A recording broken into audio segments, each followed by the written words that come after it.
Frank, I've been looking for you. Yeah, well, now you found me. What do you want? Your mother, me, we need to talk. About what? How to live forever as children of the night? Among other things. Forget it, Victor. I am the last person you want to talk to. Frank, come home. Your mother's so worried about you. Oh, she is so forgiving, isn't she, Victor? I mean, come on. I turned you into a vampire. I turned a lot of people in this town. I'm dealing with it. We all are. We're trying to. I spoke to Ian. There are things that we all can do to lead relatively normal lives. Not interested. Are you preying on other people, Frank? Oh, Victor, don't worry. I'm out of the recruiting business. Doesn't take much more than this to keep me going. I'm so sorry about Karen. Frank, you've got to move on. Move on? How? I killed her, Victor. I killed the only woman I ever loved. Frank, what happened to Karen was an accident. It was a terrible, tragic accident. You're wrong. Karen ran into that street because she was running away from me. Because I wanted to make her one of us.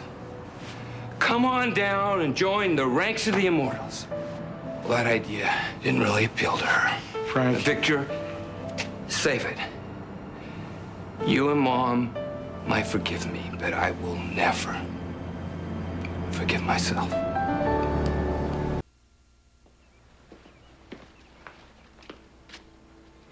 Hey, wake up, it's the middle of the day. I said, get up, you lousy bum. Frank? You lost, Garza. I'm here to visit a friend. What are you doing? I don't have to explain myself to you, drummer boy. Yeah, right. You don't have to explain yourself to me. You don't have to explain yourself to anybody, Scanlon. Just keep doing what you're doing. It's working out fine for you, isn't it? What would you know? I know that you brought nothing but misery to Karen's life, and you sitting here crying on her grave, you hypocrite. Shut your mouth. What, are you gonna bite me, Frank? Huh? Go ahead. I can't fight you with your fangs and your vampire mojo that I used to think was so cool. What do you want? For me to say I'm sorry? Yeah, I am sorry. If that could be me in the ground, I would trade places in a heartbeat. That's how sorry I am. I feel sorry for Karen, for wasting her time on the likes of you. But you know what? Whatever. Because she's dead, and me fighting with you is not gonna bring her back. But I tell you this, I would make that trade in a heartbeat. You for her, I'd trade 1,000 of you for one of her. Yeah, whatever. You take your time, Garza. I won't bother you. Wait a minute.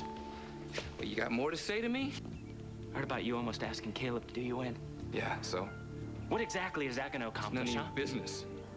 I don't care what happens to you. But for some crazy reason, Karen did. And you acting the way you are now, you're nothing but a disgrace to her memory. Thanks, Garza, but I don't need a lecture on how to honor Karen's memory. I knew that she really cared about your sorry ass, and that for some odd reason, she dumped me to get back with you. Go ahead. Ruin your life by becoming a bigger, blood-sucking loser than you already are. But remember this. Karen is watching you. How do you know?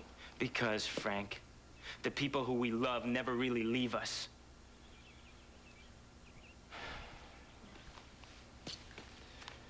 You know why I started coming here at night? Why? I'd be lying at home, in bed, trying to sleep, and suddenly she'd be there. Every corner of the room. Smiling, laughing, reaching out to me. You wouldn't understand. Try me. It's killing me, Garza. Seeing Karen in all the familiar places and knowing it's all just in my head. That there was only something I could have done for her. You want to do something for Karen's memory? Just stop trying to destroy the one guy who she truly loved.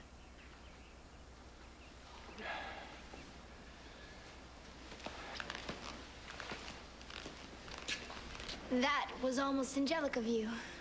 Jeez, Casey. I'm impressed, Ricky. Don't do that, all right? I mean, flap your wings, give me a heads up, something. You know, you're really not bad at this whole do-gooder thing. I was right about you after all. He sees Karen and I see you. But I really am seeing you. Maybe. Maybe not.